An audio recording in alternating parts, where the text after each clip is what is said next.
quick video just to show something that's not immediately intuitive, and that is that although different weights change in feet per second, the joules change as well. This is a topic of great contention, didn't make a lot of sense to me, but I will show it in the making. So we've got two mags loaded up, one on the right, 0.2s, one on the left, 0.4s. So what we're going to do is I'm going to pop this in and we'll take some shots and chrono that. Okay, 0.2s.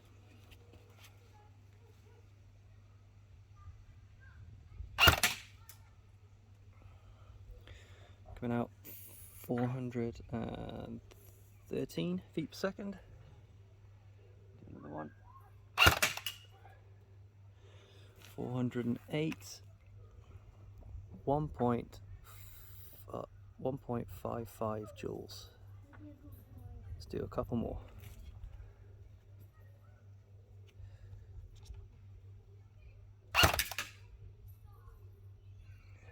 410, 1.56. 413, 1.58. So gun's starting to warm up a bit. I'll pause that there.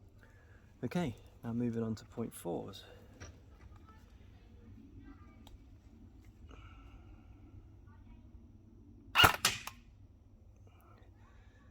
1.5 joules, 284.9 feet per second. 284.9, 1.5 joules. 286.5, 1.52 joules. Wasn't originally going to do this, but I've just loaded up some big chunky 0.48s. See what we get out of that.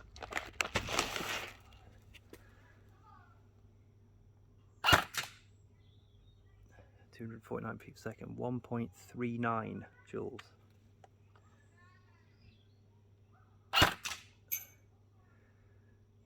250 feet per second, 1.39 joules.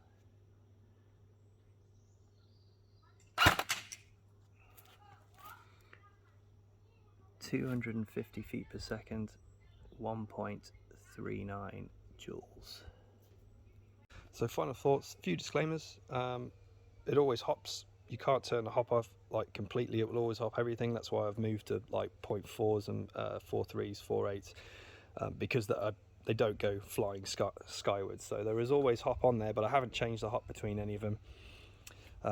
This is not the best chrono, so we're going to get a little bit more variation. But I think the point to take away is that with 0.2s and 0.4s, between there was a 0.07 joule difference, with the heavy showing less muzzle energy, less joules at the chrono. And then there was an even bigger step, well, not even bigger step, but considering it was only 0.08 heavier, the 0.48s, which I wasn't going to do originally, those showed like an even bigger joule reduction. So joules do change, they're not constant, which is, didn't make sense to me, because I thought that this is where the joules were, and that joules would always be constant, and that the only thing that would change in feet per second would change via the ammunition, and then when it pops out here, heavy ammo, lower feet per second. Makes sense.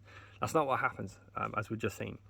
And the best explanation I've had thus far is that although this is where the energy starts, more is expended in the initial bang to launch that thing right up the barrel, and so when it leaves the barrel, there's less energy still in it. Obviously, heavier BB maintains the energy for longer, flies off a lot further.